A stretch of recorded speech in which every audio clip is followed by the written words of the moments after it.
National Criminal Court. Tigil nyo yan. Oo. Huwag muna. Oo. Babalikin nyo dito tayo mag-usap. Oo. Hindi natin alam Hindi po. natin. Sa rooftop, tapos magpapakamatay na siya. Ang famous last word. Ano ba ito? Bakit karapta na ganito?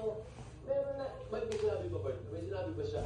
Kasi nga, sabi mo, bago magpakamatay. Talaga naman yun na nandiyan. Sa pelikula, alam mo naman Pero ginawin natin, sila sa pelikula. Sinabi naman natin, meron na tayong ano. Kasi nga, sinabi mo nga yung word na ba? Ay, Ganun ba si Rita? Ano ka ba? Sexy star yun? gold star. Oo, sexy star. Mga kapwa natin, after all, democracy pa rin tayo. Correct. Ma'am Yoli Velasco, magandang umaga po. Teka muna, break po tayo. Hanap tayo na makakausap. Kaysa puro tayo mga bati. Magbabalik pa po ang Gising Pilipinas! Energy Wednesday pa lang. Ano ba?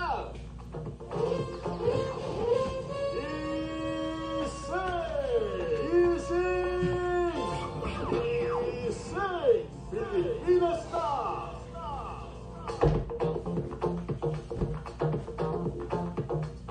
Happy at healthy sa tulong ng Helpful Tips ng ating mga doktor. Samahan si Dr. Luis at matuto ng life-changing health habits para laging iwas gastos. Tuwing Sabado, alas 9 ng umaga sa Teleradyo Servicio at Radyo 630. Iba't ibang pangangailangan, bibigyang pansin natin yan. Kasama ang mga ekspertong makakatulong sa inyong mga issue at saloobin dito. Mabibigyan sagot yan. May handang magkolekta sa inyo. 45 Pilipino ang nakauwi mula po sa Lebanon. Yan ang higit